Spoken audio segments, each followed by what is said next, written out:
Hello दोस्तों, मैं आपके साथ सोनू सिंह। चलिए दोस्तों, आज पढ़ेंगे हिंदी में शब्द विभेद। तो शब्द विभेद सबसे पहले जाएंगे बनावट के आधार पर शब्द। दोस्तों, बनावट के आधार पर शब्द तीन प्रकार के होते हैं। कितने प्रकार के? तीन प्रकार। पहला प्रकार है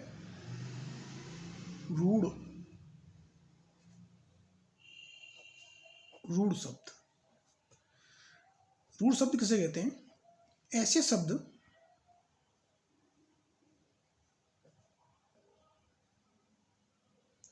जिसके खंड ना हो सके, जिसके खंड ना हो सके, मतलब ऐसे शब्द जिनके खंड ना हो सके, मतलब जिन्हें तोड़ा ना जा सके, वे शब्द रूढ़ शब्द कहलाते हैं। ठीक है।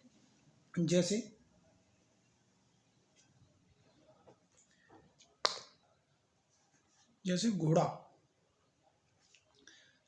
तो दोस्तों, घोड़ा शब्द है जो इसको तोड़ा नहीं जा सकता, घोड़ा। ठीक है। घोड़ा तोड़ने पे इसका कोई अर्थ भी नहीं निकलेगा। मतलब ऐसे शब्द जिन्हें तोड़ा नहीं जा सके उन्हें रूढ़ शब्द कहते हैं, मतलब जिनका कोई अर्थ नहीं निकलता। ठीक है। जैसे कि घोड़ा हो गया, और एक हो गया आपका मुंह, भी लिख सकते हैं, मुंह। दूसरा चावल। ऐसे शब्द रूढ़ शब्द होंगे। नंबर 2 पे आता है आपका यौगिक शब्द।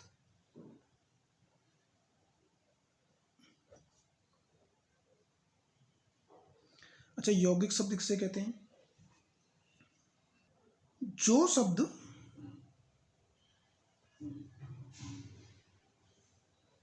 दो या दो से अधिक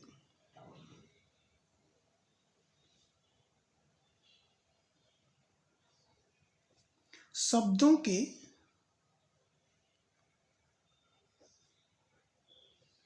मेल से बनता है, शब्दों के मेल से बनता है। जो शब्द दो या दो से अधिक शब्दों के मेल से बनते हैं वे शब्द यौगिक शब्द कहलाते हैं। जैसे आपका विद्यालय, तो ये तोड़ा जा सकता है, विद्या प्लस के आलय, विद्या प्लस के आलय। आलय का मतलब होता है घर, अर्थात विद्या का घर। दूसरा राजपुत्र, राजा का पुत्र, राजा का पुत्र। ठीक है। तो ये हो गया आपके यौगिक शब्द। नंबर 3 पे होता है रूढ़ यौगिक। बनावट के आधार पर बता रहा हूं दोस्तों मैं। रूढ़ यौगिक, योग रूढ़, योग रूढ़ शब्द। वे शब्द जो यौगिक तो होते हैं, मतलब जो योग रूढ़ शब्द हैं वो यौगिक शब्द तो होते हैं। यौगिक शब्द तो होते हैं, लेकिन उनका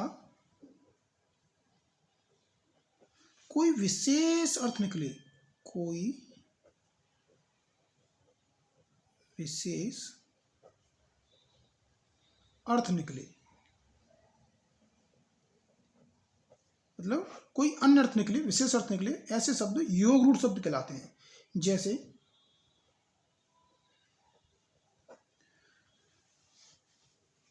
जलज, जलज अर्थात जलज, जल में उत्पन्न होने वाला, अर्थात जलज। ठीक है। कौन उत्पन्न होता है? कमल। तो उसे क्या कहेंगे? जल में उत्पन्न होने वाला कमल, तो उसका नया नाम हो जाएगा जलज, जल में उत्पन्न होने वाला। अच्छा, दूसरा देख सकते हैं लंबोदर। लंबोदर मतलब लंबा है जिसका उदर, अर्थात गणेश। लंबा है जिसका उदर, उदर का मतलब होता है पेट, अर्थात तो कौन है? तो वो है गणेश। ठीक है। और देख लेते हैं आप, दशानन। तो ये सभी शब्द योग रूढ़ शब्द होंगे। 10 हैं आनंद जिसके, अर्थात रावण, मतलब कोई विशेष अर्थ निकले वो शब्द योग रूढ़ होते हैं। तो दोस्तों ये हो गए आपके बनावट के आधार पर। आगे पढ़ेंगे दोस्तों हम उत्पत्ति के आधार पर।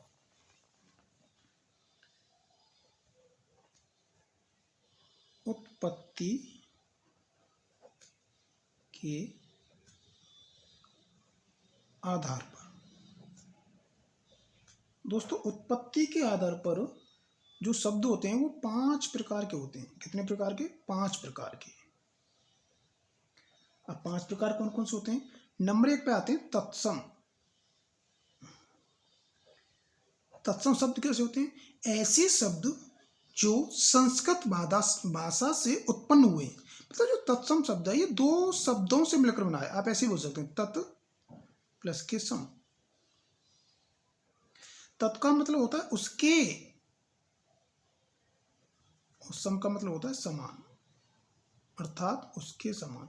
मतलब जो शब्द संस्कृत भाषा से उत्पन्न हुए हैं और आज वर्तमान में भी संस्कृत में ही बोले जा रहे हैं। किस में बोले जा रहे हैं?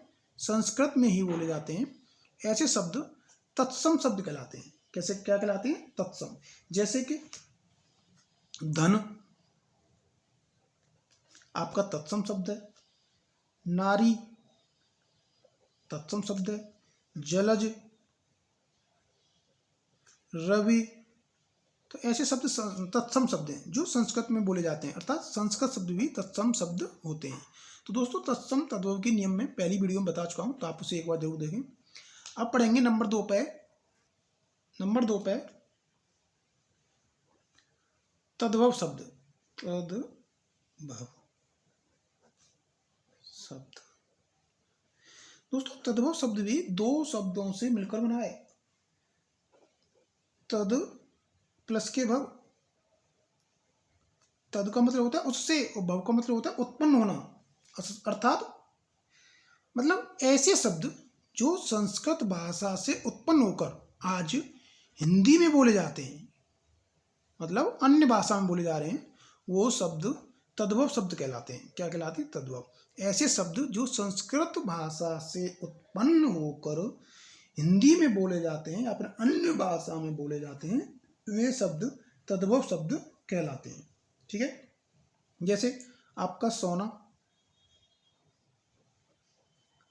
16 है, कोई भी संख्या मतलब हिंदी 16 है। पिए, ये सब तद्भव शब्द हैं। ठीक है। किवाड़,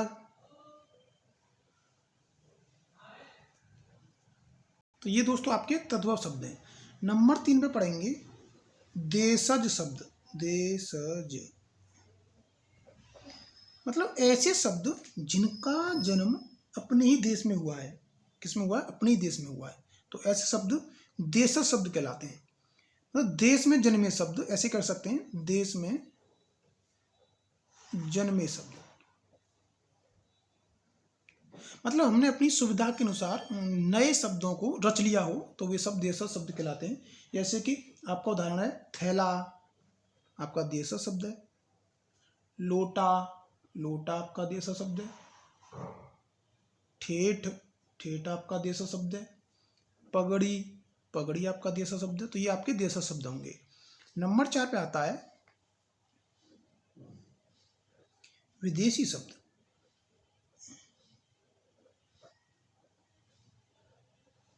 मतलब ऐसे शब्द जो देश से न उत्पन्न होकर अन्य भाषा से लिए गए हैं, मतलब विदेश से लिए गए हैं, वे शब्द विदेशी शब्द कहलाएंगे।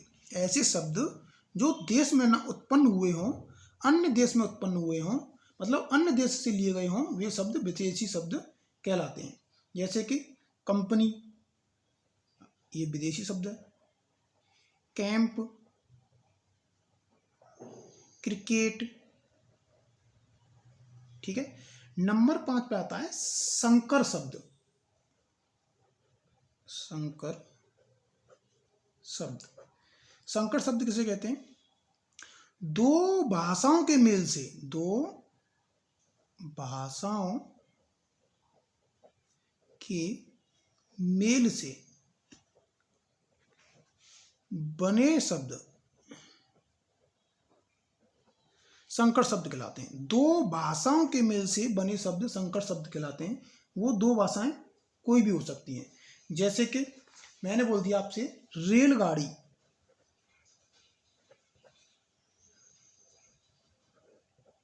तो दोस्तों रेल प्लस के गाड़ी, आपका जो रेल शब्द है ये अंग्रेजी शब्द है, गाड़ी शब्द है ये आपका हिंदी शब्द है। ये हो गया आपके संकर शब्द।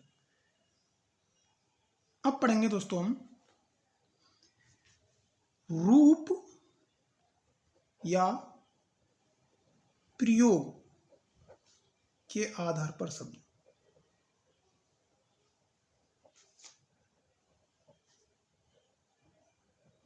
ठीक है दोस्तों, रूप या प्रयोग के आधार पर जो शब्द होते हैं वो आपके दो प्रकार के होते हैं। कितने प्रकार के? दो प्रकार के। नंबर एक विकारी शब्द,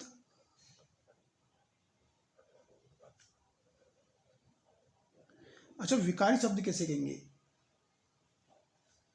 वे शब्द जिनमें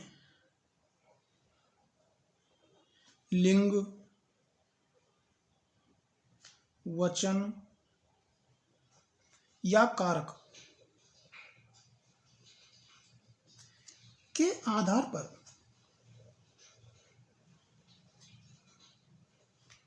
परिवर्तन हो जाता है।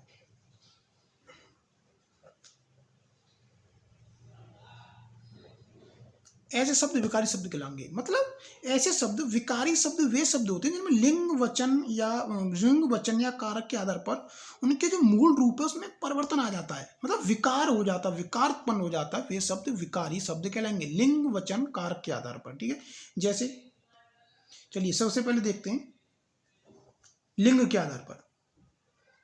ठीक है, जैसे लड़का पढ़ रहा है, लड़का पढ़ रहा है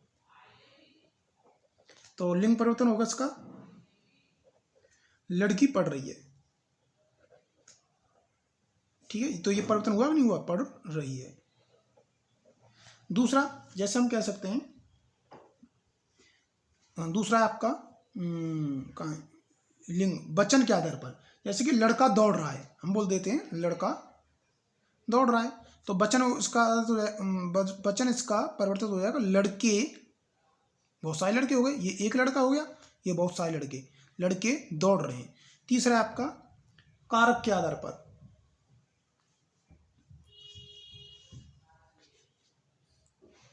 नंबर 3 पे वचन के आधार पर हम बोल सकते हैं, जैसे लड़के के लिए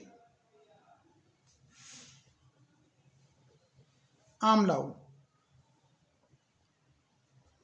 तो हम इसे परिवर्तन कर सकते हैं वचन में, लड़कों के लिए आम लाओ, लड़कों के लिए आम लाओ। ठीक है दोस्तों, नंबर 4 पे आता है आपका अर्थ के आधार पर। अर्थ के आधार पर जो शब्द होते हैं वो दो प्रकार के होते हैं। नंबर 1 आपका एकार्थी और नंबर 2 पे अनेकार्थी। एकार्थी का मतलब है, एकार्थी का मतलब जिसका उच्चारण करने से सिर्फ एक ही अर्थ निकले, जैसे कि गंगा, तो गंगा का कोई दोस्तों दूसरा मतलब नहीं है, ये एकार्थी हो गई। अनेकार्थी का मतलब है कि जिसका एक शब्द, जैसे कोई शब्द हो उसके अनेक अर्थ निकले, किसी शब्द के अनेक अर्थ निकले, वो अनेकार्थी है। जैसे मैंने आपसे बोल दिया हार, तो दोस्तों हार के कई अर्थ हैं। एक तो हो गया जैसे कि आप मैच हार गए हो तो हारना मतलब पराजय होना, और एक होता है दोस्तों गले का हार। दोस्तों अगली वीडियो में, आज के लिए इतने काफ़ी है, मैंने शब्दों के प्रयोग के बारे में बता दिया है, तो अगली वीडियो में फिर मिलते हैं। मैं तत्सम सद्भाव लेके आऊँगा बहुत सारे, तो आज के लिए इतने काफ़ी है। Thank you.